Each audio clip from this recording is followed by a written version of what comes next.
Hey everybody, hopefully you could hear me. I'm just playing around with my instruments here.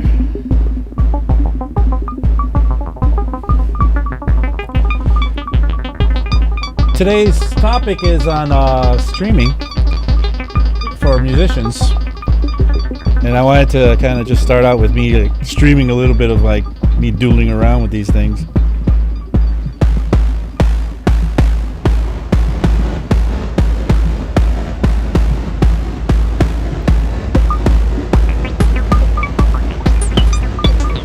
I could stay here for an hour, so I think I'm just going to put an end to this. Let's where's the run stop button? All right. So let's switch to my regular camera. Hey everybody, back again here. Missed you guys last week. Had some things to take care of and I couldn't actually join, but got some really great representation. I was going to do a show on Bitwig, and the only other person that I could imagine doing that show actually got to do it for me, which was Claire. She is a Bitwig ace, as well as an Ableton ace, as well as a Logic ace, as well as everything. Everything she does is just magic. But she's a certified Bitwig trainer, as I am, and she was able to come in and talk about Bitwig with you guys, which is my favorite DAW, by the way. I love Bitwig.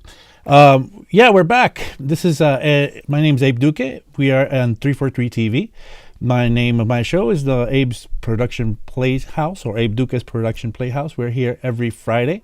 1 p.m. This week we are talking about streaming, and streaming not only for regular streaming, which we can, of course we could apply what we talk about to regular streaming, but mainly for musicians. A lot of things are happening online these days, and it's a little bit more interesting to be a part of the online community if you have some skills onto how to stream things. Now I'm going to take off these headphones for a bit because they're a little goofy on me. I feel a little bit out of place, and I'm going to go regular with my earbuds. Give me a second. So we are 343 Labs. What you're watching 343 TV, but we come from 343 Labs. 343 Labs is the school that we started about 2.5 years ago now, and that we hold many classes in. I teach a few classes. I have a class starting. I have a few that just started, and I have one that's starting on April 5th for mixing and mastering. And before that, I have one that starts mid-March for Ableton 2. But there's classes all the time starting on all sorts of subjects. Please visit our website at 343labs.com and check out the list of classes that are going. We not only have regular classes, but we have something called pro sessions, which are kind of smaller classes with established artists that can just guide you through what they're doing and how they're making it happen. We have also workshops happening from time to time.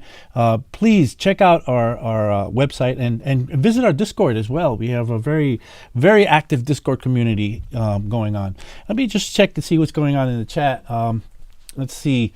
There's a lot going on in the chat, and there's a lot of people watching. Oh, great! Thanks, guys, for coming and joining me. Let me switch to my. I think I have another camera here, where I can switch. I've set up as many cameras as I could today, just because I could. But let me create a new scene here. No camera, right? I'm going to create a new scene and add this camera. This is not a high quality camera, but this is the camera where on the computer, the iMac, which has my my chat. So I'm going to just look over here.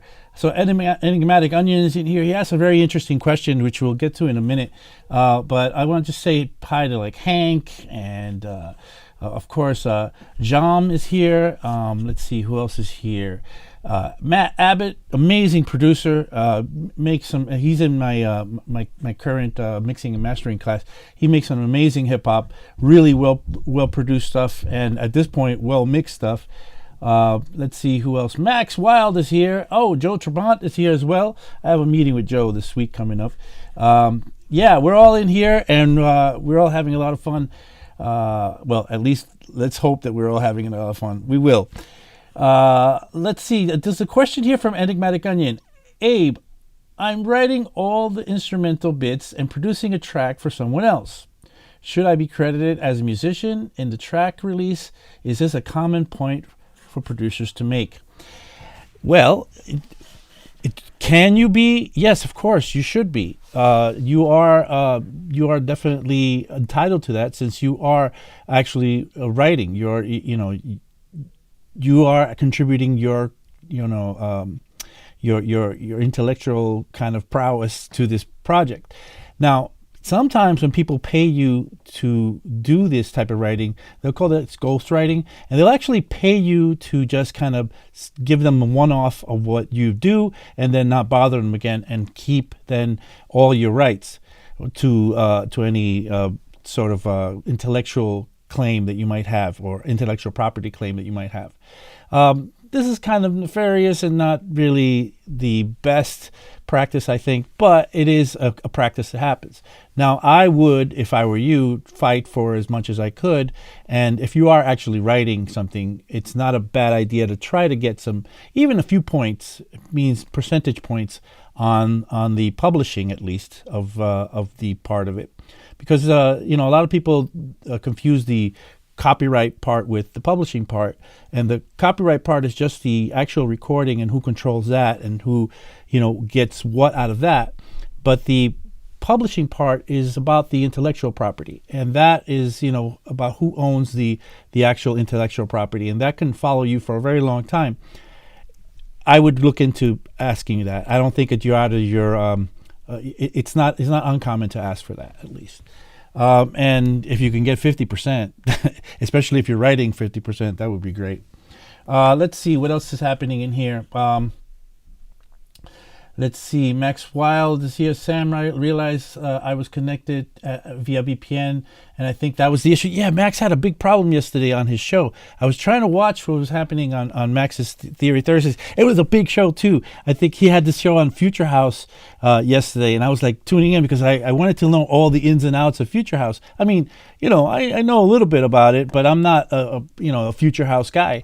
So tuning in, I was getting this kind of repeating, kind of looping sort of situation happening with Max's feed, and it was kind of sad. I think, Max, if you're listening, you should redo that show, because I really think I want to know, and I'm sure a lot of people want to know also, what's going on with Future House. And I don't know how much of that show was actually salvageable. I didn't check the finally what was put on there. I saw that some of it was on, but not the whole thing. Anyway, so let's get into what we always get into in the beginning of our show. We usually do the segment which is the news, but let me do a little intro.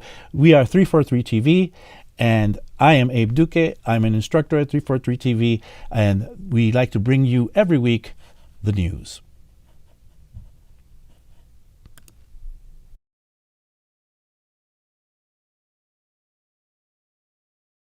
Okay, let's do that again, because I muted my movie graphics. Let's try that again.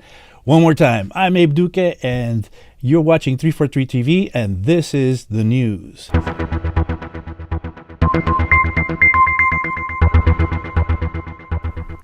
I can't leave that out. I can't leave the part with the music out, or the sound. I worked really hard on creating that kind of like a newscast sort of vibe going on in there. Maxwell says, yes, it was sad. It was a bit choppy. Yes. All right. Anyway, let's get into the news. Today in the news, we have a few really interesting subjects that I want to discuss. Let's look at what we have here. So, starting with Tom Oberheim, creator of Oberheim synthesizers, fat synthesizer. When you think about Oberheim, you think fat, you think thick. These, if you remember, I don't know if you guys ever listened to like classic rock. At this point, I guess it's classic rock. Which Van Halen had this one track called "Jump," where you'd have this kind of, keyboard riff that I think everybody's heard one somewhere or another. But that sort of synth sound, that fat chord synth sound, came from an Oberheim synthesizer. He hasn't made stuff in a while. I think a couple of years ago he had a collaboration with Dave Smith, where he made a reissue of one of his synths, and now he again is reissuing the TVS Pro special. This is from Gear News. Let's see. The special edition reclaims the Oberheim badge logo, which they haven't had for a while, which was seen last in the Matrix 1000. I used to have a Matrix 1000 synth from 1987, shortly before they were purchased by Gibson. Gibson returned the name to Tom in 2019. Each one will be signed by Tom Oberheim. So he's doing the TVS Pro, the two VCO, I think, synth. It's called Pro. Again, and he's making a special edition of this with signed copies. They are open for producers, and I imagine your best bet is to get in touch with Oberheim somehow. So there was a previous TVS release in 2016, but this one didn't come signed. So have a look at the TVS. It's a very sought after Oberheim machine, and it's back out once again. All right, let's move on to the next subject in the news. Let me just check the chat, see what's going on real quick. When I think Oberheim, I think Stranger Things. Yes, definitely. When you think Oberheim, you definitely think Stranger Things. Very fat, very thick sound. I mean, it's probably the fattest, thickest sounding synth sounds that you're going to get. Let's see. Now, Simple Sam says, but don't even know if they were using those sounds. Could also just be the logo that makes the association. Yeah, so I don't think Stranger Things used an Oberheim. I heard somewhere that Stranger Things actually used a Juno 106 for that opening arpeggiation, but I could be wrong. All right, let's move on to the next topic, which is Rode came out with the Wireless Go 2. Wireless Go 2. Now, there was a Wireless Go 1, and it's not very different, the Wireless Go 2, but now it's a 2 wireless mic system. I've been eyeing this, and the reason I put it in news today is because I've been eyeing this for a while. The Wireless Go 2, this is from Gear News, is Rode's latest update to its successful wireless mic system. One look at it, at the image and the spec sheets, and we're pretty certain that this could be the simplest, most compact wireless mic available at the moment. It really is the best system, I think, right now. It's tiny. It's like this, little boxes like that, and they charge via USB.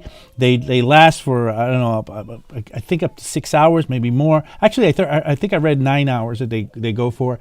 There's 2 of them now that you can hook up, so you could give one to a friend, and they actually have little microphones built in on them. They actually have, so you could just clip them on, and you don't need a lav mic like I have today. Today I'm using a lav mic. You see no mic in front of me. But in tests, the little mic it has built in is not the best. The best thing would be to buy that thing and then get a little lav mic to hook up. But it's a really nice little system, and it's not really that expensive for what you get. It's amazing, actually, the price. I think the system with one microphone and the receiver, which you can clip onto your camera or whatever. This one is like $200. I suspect the other one, I don't know the pricing. I think it's $300 for the Wireless Go 2. All right, let's keep moving. Check this out. Beatport. Beatport DJ lets you DJ in your web browser. Tiesto hails breakthrough as Pete Tong calls it a game changer. This is from Music Radar. By the way, John Selway is supposed to come on today. John, if you're around, just come on whenever you like, because if you can make it on before the next news story, I really want to kind of get your input on the next news story if you're there. If not, you'll just come on whenever you come on. But yeah, so released today, I guess that was a couple of days ago, to all Link subscribers, and soon to be offered on a standalone entry-level subscription tier. This is a browser-based, MIDI-compatible platform that's designed for beginners who want to learn the basics of DJing and pros who want to be able to work on a set creation whenever they go. Oh, there's John. Let's add John to our guests setup here. You just come on whenever you come on. But yeah, okay. So today, I guess that was a couple of days ago. Hold on, John. I'm hearing you in the background. I'm hearing myself actually. Double. Can you speak? Audio is not working, Abe. I'm not hearing you. I'm going to have to come back. Come back, John. Let me just finish talking about the Beatport DJ, which enables you to browse millions of tracks, assemble playlists, and addition with music from your own playlists or your own archive. And it's all from your browser. There's no need to install or open any software, so you can use any computer with any internet connection or an internet connection. You get a 2-deck setup with familiar DJ controls, filters, EQs, cue points, effects, tempo adjustment, and looping, so that the beginners can start mixing right away. There are tutorials too, while the auto mix feature enables you to let software do the hard work for you if you wish.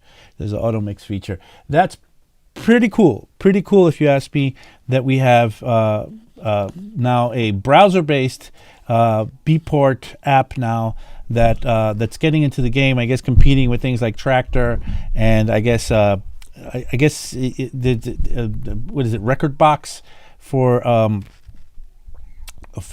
Pioneer's side of things.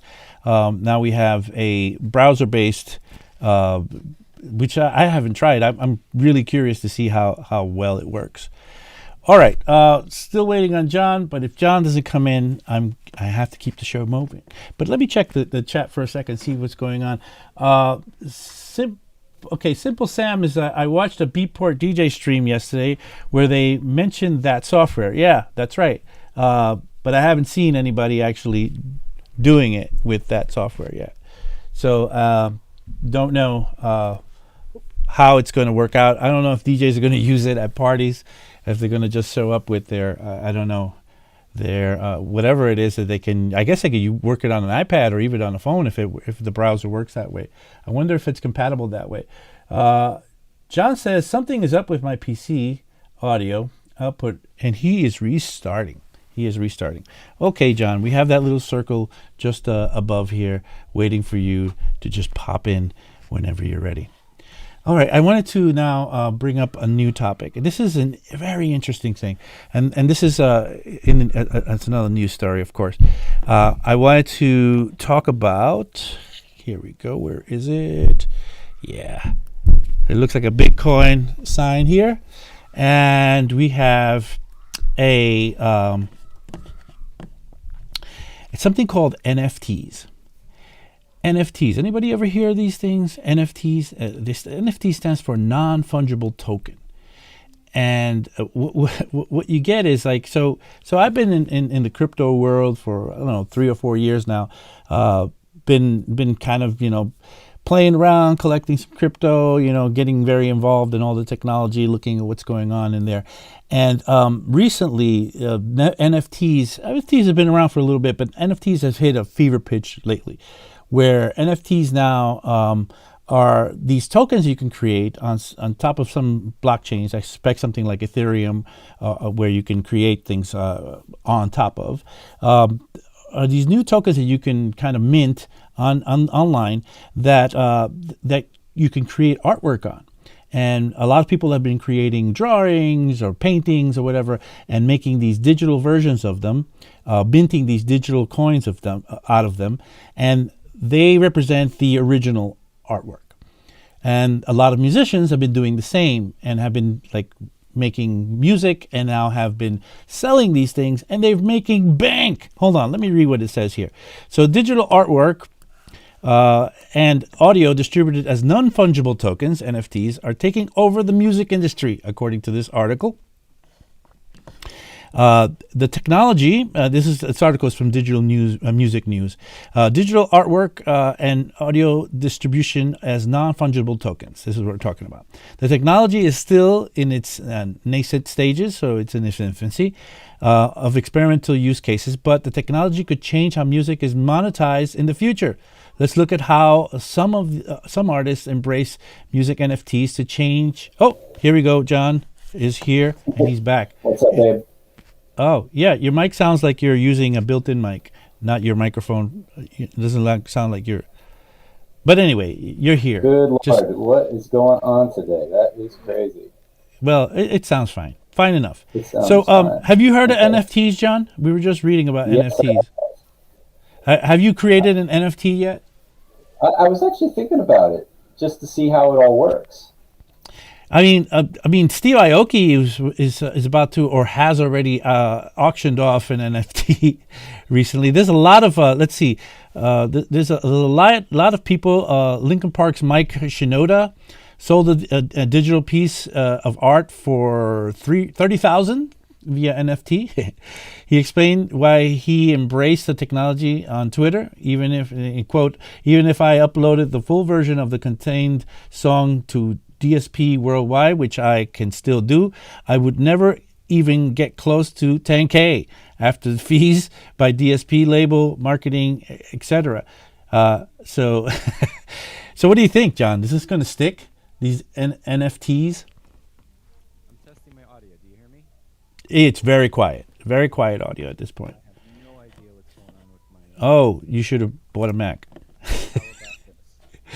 I'm just kidding because you always made fun of me because I didn't have Macs.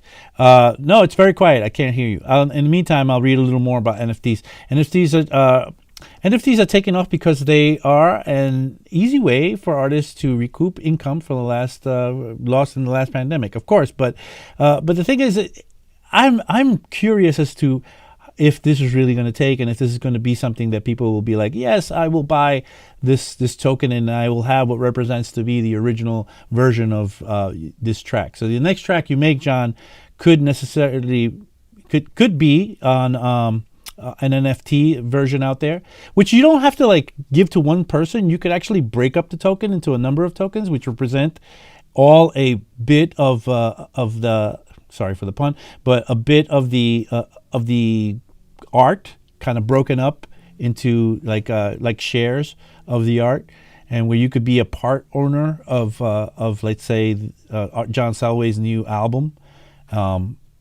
where hey, that's where we are right now. NFT birthday cake says This microphone situation. your mic is very, very quiet. You were actually better before. Oh, John is gone. All right. Anyway, so that's the thing with NFTs. NFTs are new and exclusive way to prove ownership of an artist's official merch, where the artist continues to earn residual sales each time the artwork or music changes hands. But you kind of have the original.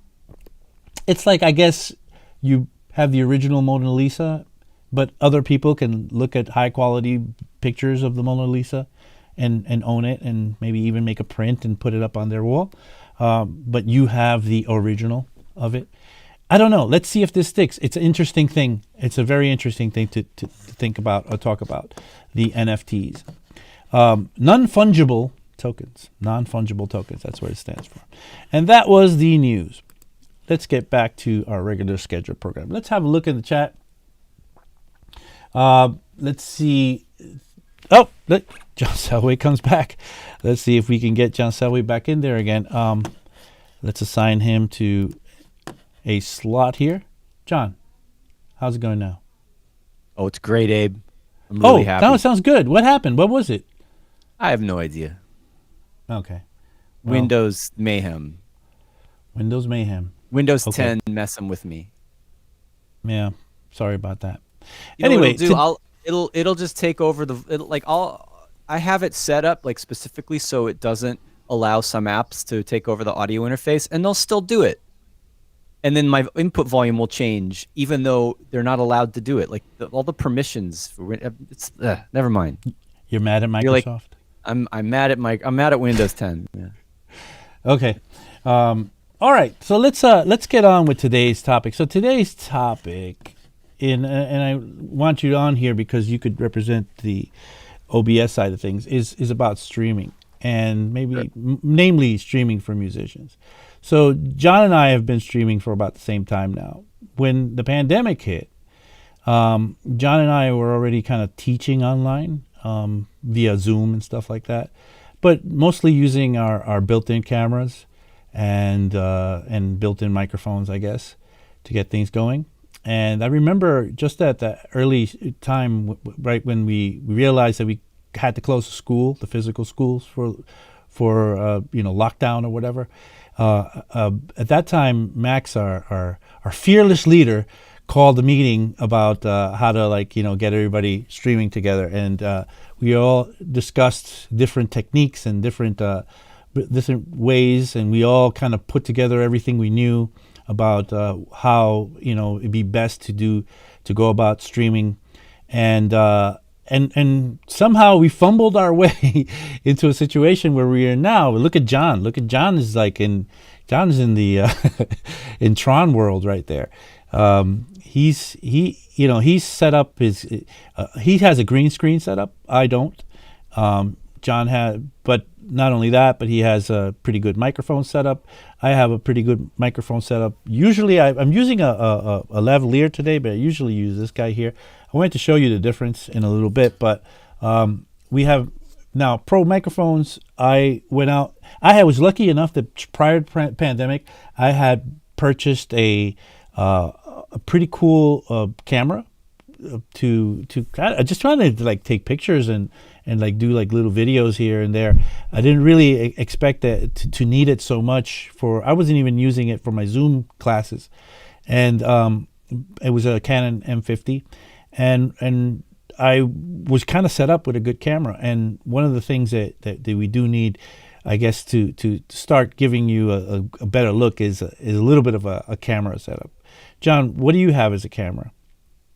I use a Canon camcorder, so it's it's a good higher quality replacement for a webcam. It's not as expensive as what you have.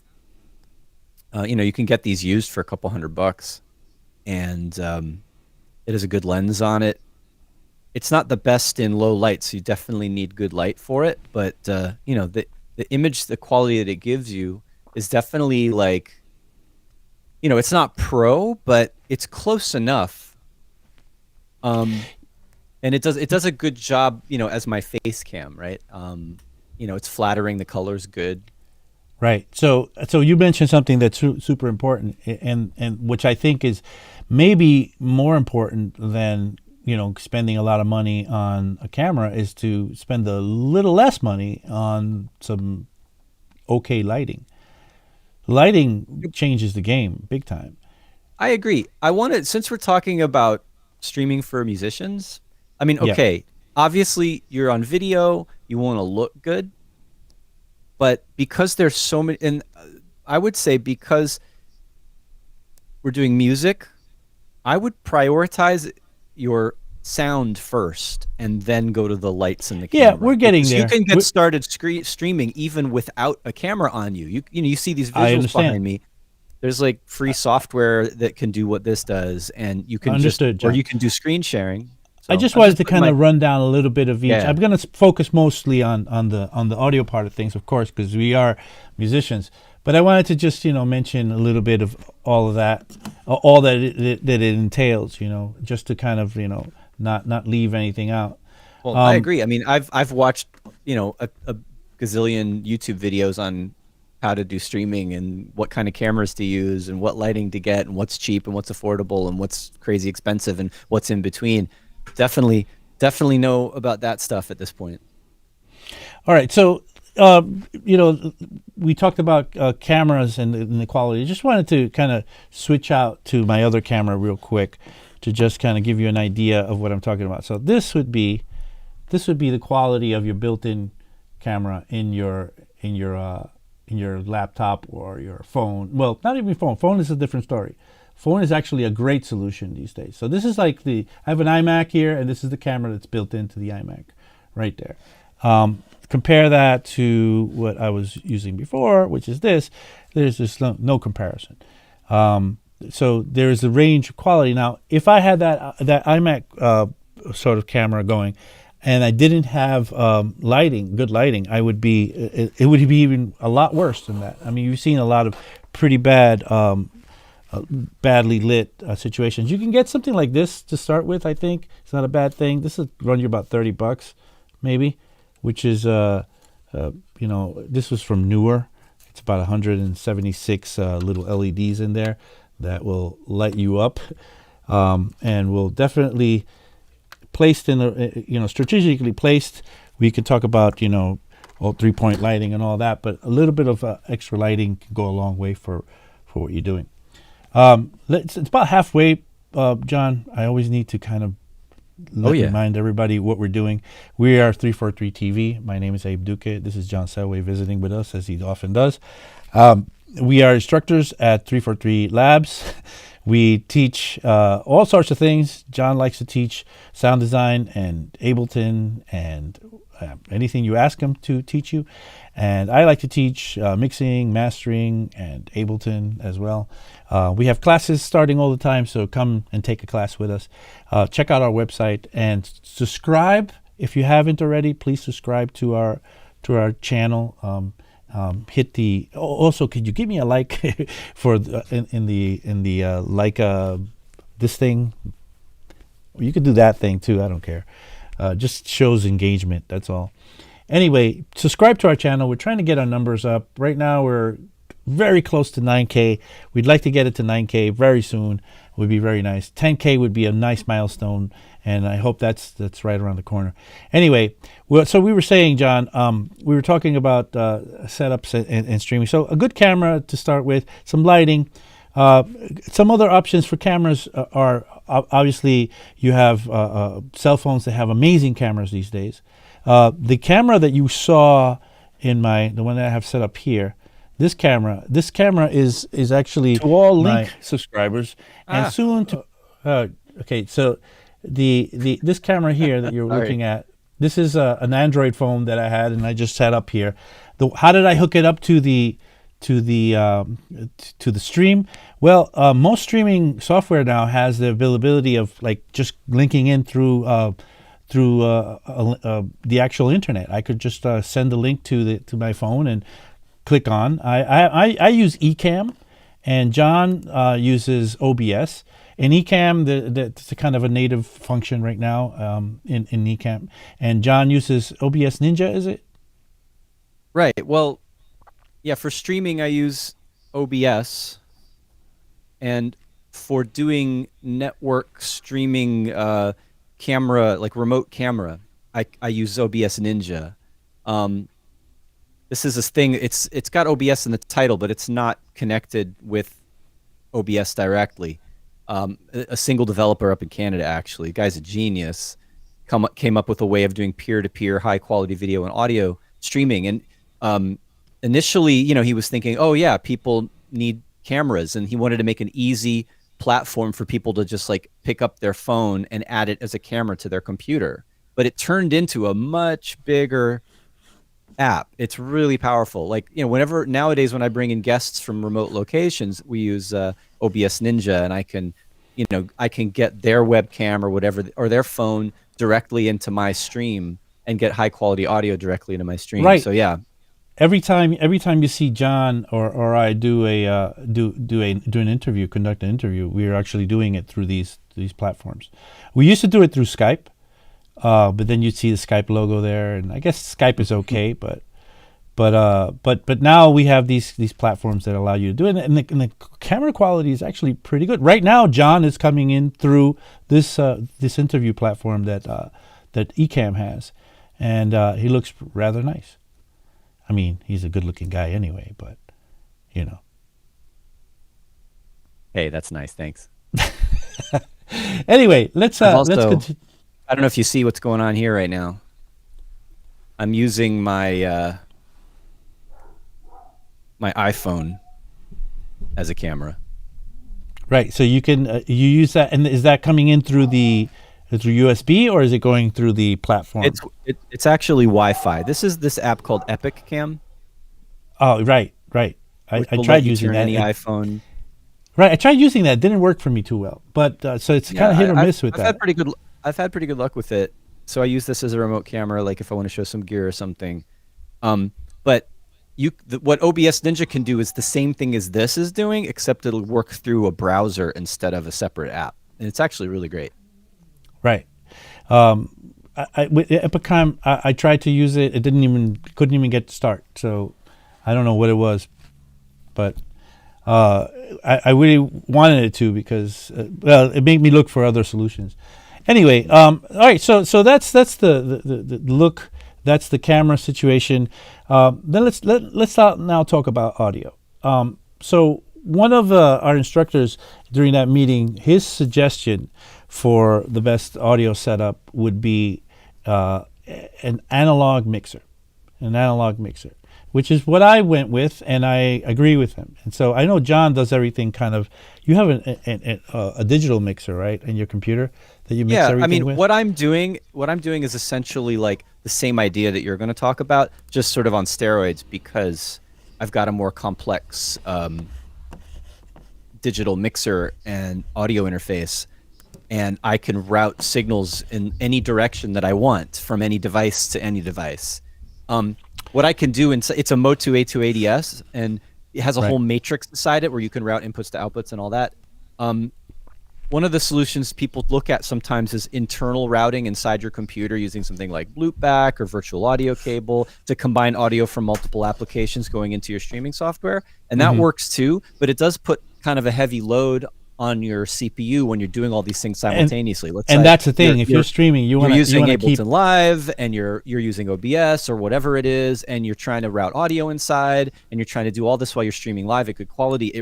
On one computer, it really puts an extra strain. So if you're using a one computer setup, it makes a lot of sense to use good old hardware outside of the computer to do your mixing and levels, and then bring that into a single input pair of inputs, a stereo input on your computer to go into the stream, instead of trying to do some complex digital routing inside of the computer. So and it's more reliable too. So let's have a look at what I have here. I have this this Soundcraft mixer. I think you have something similar to this somewhere right around your house. Yeah. So I have this. This is my audio interface that you see here. This Focusrite Scarlett 2i2. It's hooked up to my to the sends on my mixer, and then I have different things feeding it. This is me. So if I have Ableton, usually even though I can probably route it through the computer, I get funky results sometimes, so I'd rather just have a sound than know that it's working. So I can route Ableton directly here. So if I have, let's see, I have Ableton right now. I'll just play something through Ableton. Just to be clear, while you're getting that set up, so you've got the main outs of your audio interface going into a stereo track on your analog mixer, and you've got your hardware, your external instruments like your synths, your modular stuff, and also your microphone that you're speaking into, all going into the mixer. And then you've got the sends going back into a stereo inputs on your audio interface, right? That's right. Yep. And that way your streaming software is listening to the stereo inputs from your analog mixer. And that's the only thing it's listening to. Right. It's not listening to anything else, which is that solves a lot of problems all at once. Yeah, because I don't have to fumble about with all sorts of things, and things will go right. I could just look at one place. I could look at this mixer and have and deal with the sound going out from Ableton. Over here is that Eurorack is latency. What's that? A big one is latency, actually, because if you're routing digitally internally within the computer using your DAW, combining that with external signals, there can be there's going to be a buffer to the audio, and there's going to be a delay between the external input and your mic and your hardware and what's coming out of your DAW. So if you do it this way, there's no delay. They're all coming into the computer at the same time, and you won't have a latency issue. Right, and you won't. Sometimes you don't know that there's a latency issue happening, and you when you're monitoring what's happening in the mix, you immediately know if there's something going wrong or not. So if you're listening right now, my headphones are plugged, or my earpods or whatever these things are, or earbuds are plugged in right to the mixer. So anything that's coming through the mixer, I know if it's working, if it's going out to you or not. If not, then I can fix it immediately here, all in one place, and it's all analog. It's nothing to do with checking like what problem you had with your microphone earlier. Right. So that was related to something like this, maybe. What my problem was? No, my problem was simply Windows decided to adjust the volume of my input without me giving it permission to, and then before, when there was no when I couldn't hear you, it's the sample rate got changed on my Windows audio interface, so my digital mixer went out of sync with the PC. Wow, that usually doesn't happen. That's the first time that's happened. That's the first time I've seen that happen. So now let's I'm using a lavalier mic today. This mic, so that's another thing. If you want to talk to people, you're going to have a mic setup. This built-in microphone situation is not really ideal because you get mostly room and part of your voice, and it's so far away from you, so you don't get an intimate sort of microphone scenario going on. You have choices, all from very expensive, like something like this, or what John has. I don't know how much John's microphone costs, but this one's a few $100 much in the scope of things. I mean, I think it was less than $200.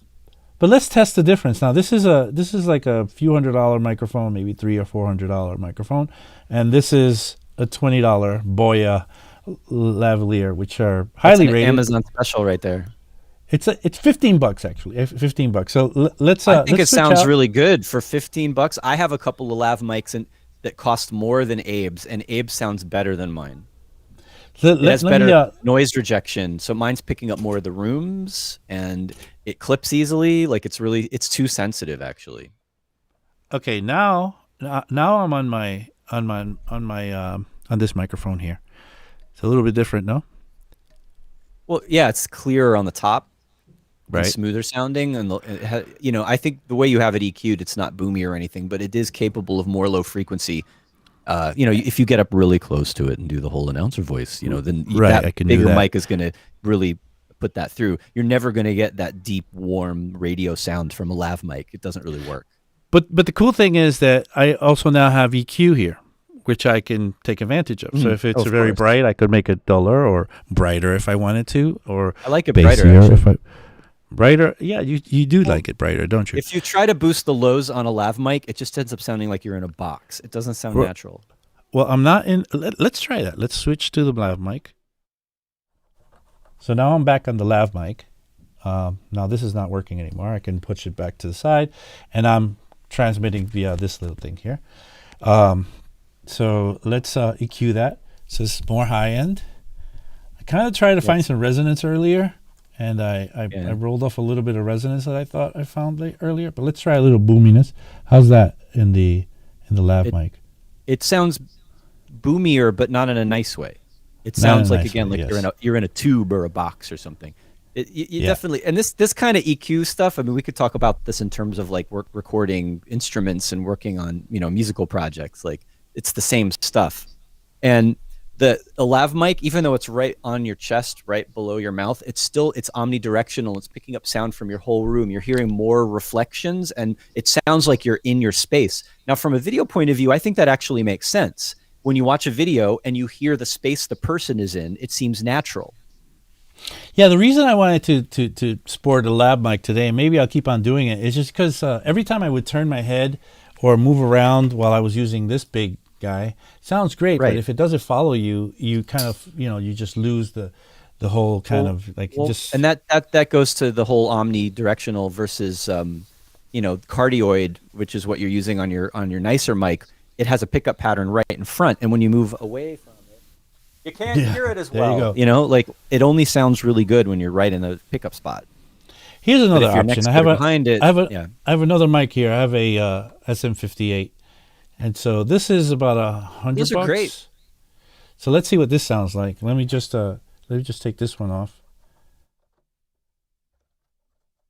How's that? Can you hear this? Quiet. Wait, You're a little gonna need to little bring more that gain up. Okay. Yeah, and you're only on the left side. Oh, sorry. There we go. How about that? Is that any better? I still only hear it in the left. I don't know about the stream. What I hear might be different than what the stream hears.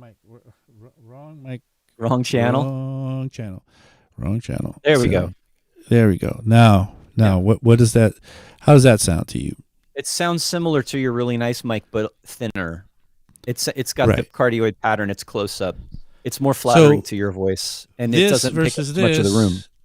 I think there's not much of a real difference. You could stream very nicely with something like this. I know Sure, Claire I for think a while. most people do that kind I of think quality Claire for a on the while music she side. had this going on for her streams usually. Then she bought a SM7B, which is a really nice broadcast microphone. But you could do one a lot thing I with want this. to point out. I'm sure anyone who's watching this, who's interested in streaming, has been on YouTube and watched all these YouTube streamers and content creators do tutorials on or reviews on USB mics and things like that.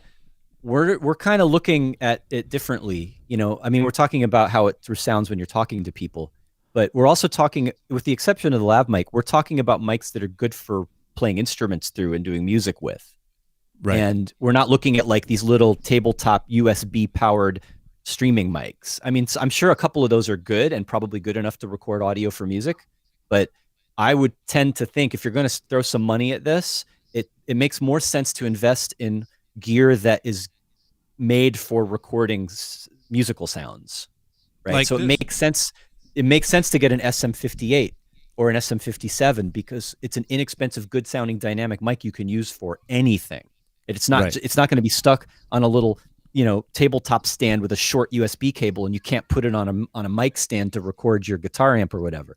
So if you don't already, and that also is saying that you don't have to buy streaming gear to do streaming. If you already have a small studio setup, if you already have a decent handheld mic for recording vocals, you use that. Thank you. Thank you, John. This is very valuable information. So, SM58, SM57, which is like the kind of brother of this one or sister of this one, meant more for recording instruments. This is more for vocals. There's a lot of options out there. There's cheap mics that are even condenser microphones that you can get. I mean, AT2020 from Audio-Technica is a pretty good choice, about $100, I guess. If you want to step up to something a little more than that, you can get a Rhodes NT1A. Those are about $200. You can get the SM7B, which is the one that all broadcasters use. If you ever watch a Joe Rogan podcast or something like that, those are the microphones they use. Those are about $500 though, but you don't really need that. You don't really need that. Don't. They look cool. They look really cool. They look really legit. They look ready to do their thing. So these are the microphones that we can use. But regardless of how, I have 3 microphones set up right now, and the 3 of them are ready to go on my mixer, and they're ready to. Let me switch to my lavalier. I'm back, ain't I, on my lavalier? Is that right? Can you hear me, John? Yes, I hear you. Okay. All right. So this is the lavalier again. That was quick as that. I didn't have to go looking in a menu, fishing around to make sure things were on. All I need to know is that my streaming software receives one thing. It gets the sound from the Scarlett, which the Scarlett just takes care of everything for me, including the on this side over here. I have the funny thing is that I have to do it through my Sens to get pumped out, but here I have the actual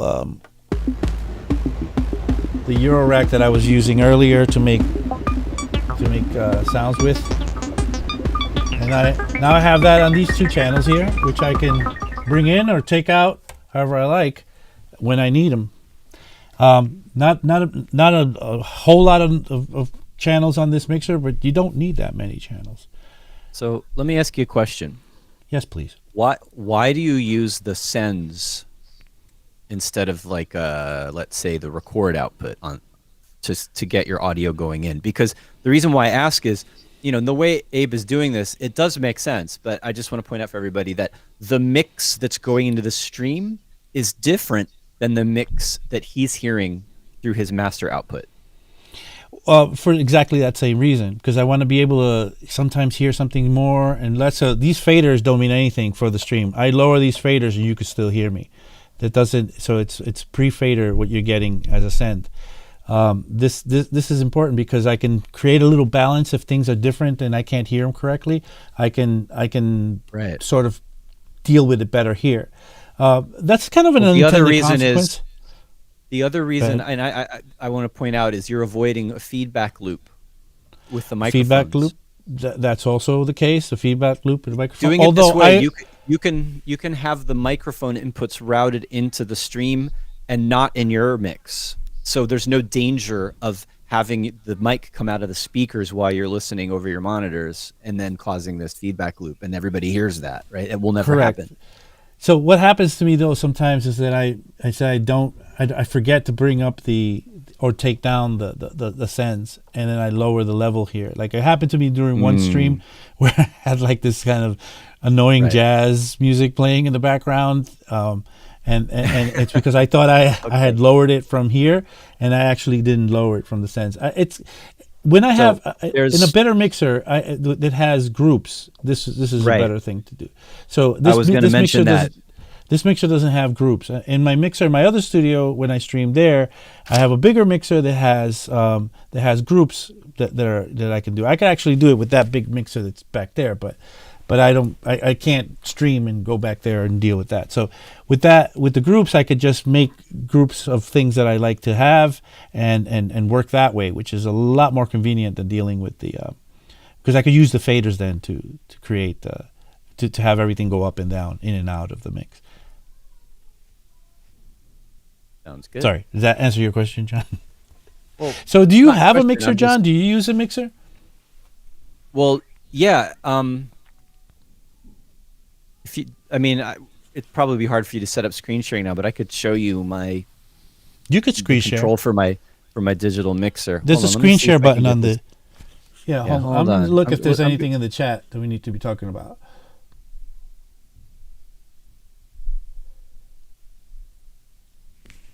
John, you get the screen sharing going?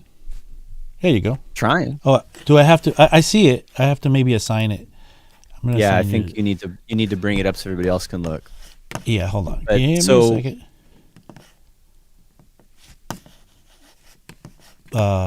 Just 1 second. I'll get it going. It's me and that now. I'll take me out of it. I keep saying, Abe, you need to set up your scenes to switch between, so you don't have to keep turning on. John, this is a very particular thing you want me to do right now. I have plenty of scenes. I have plenty of scenes. Now look, I've managed to put your screen up there. So there you go.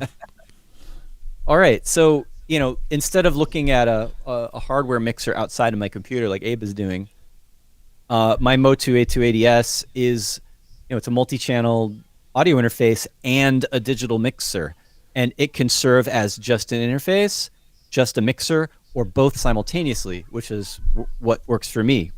I use this for any kind of live performances too. It's really helpful to be able to have this control over the mix independently of what's coming out of your DAW or whatever else is running on your computer.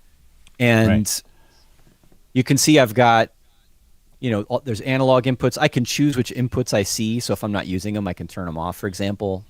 I mean, I don't know if anyone else has looked into, there's a lot of newer interfaces have mixer capabilities. So this might be familiar to you, but basically I've got my mic inputs over here, and this virtual studio is actually a little Raspberry Pi computer used for low latency audio over the internet. This track is the output of the PC. So I'm in a 2-computer setup. This is kind of a level up here. I've got my Mac running Ableton Live and all my music production stuff, and then I've got a PC to do the streaming and for my kids to play games and stuff. And the PC has an audio interface. It's an inexpensive Zoom U44, just 4 channels with SPDIF and optical ins and outs. Mm-hmm. And I have the PC coming digitally, the audio, like the main audio from the PC coming out of the U44 through a SPDIF into the input on the Motu 828 mixer, right? And so that's this channel here. Right. And then I've actually got 2 tracks coming out of Ableton Live. I've got a stereo pair for my monitor mix, and then I have another stereo pair going to the stream. So I can process the audio separately that goes into the stream coming out of my computer. This is the kind of thing you can do internally with you know, like I said before, applications like Loopback, and you can do things like in OS X, Audio like hijack aggregate as well. devices and audio hijack. Yeah, there are apps out there that let you kind of combine channels internally in your computer and kind of do what this setup does. But I prefer having it external because if something happens on the computer, this doesn't change, right? The mixer still works independently of the computer. The digital mixer features of this interface work whether there's a computer plugged into it or not. So that's an element of stability. Then I have another track. This is there's actually 3 channels coming out of my Mac. These are coming straight from Ableton, and this one here is my system audio from the MacBook Pro. And then I have buses to send like whatever input I want to whatever I want to, you know, when I want to come out of this into the PC. I've got 3 buses. Well, I've got 2, a digital and a analog input to the computer. So normally for the OBS stream, it goes in through SPDIF, but to have low latency, you need an ASIO driver, right? And so OBS works with ASIO. But if I want to route audio into a Zoom call, I can't use Zoom. Doesn't work, and most calling apps like that don't work with ASIO drivers. So that's why I use the analog input and the regular Windows WDM to go into the like conference calls and things like that. John, we have a question from via Twitch from DJ Sweaty Sack.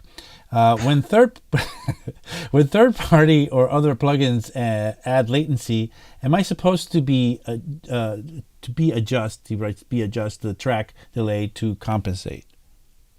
It depends on your DAW. But Ableton Live and most DAWs are supposed to compensate automatically.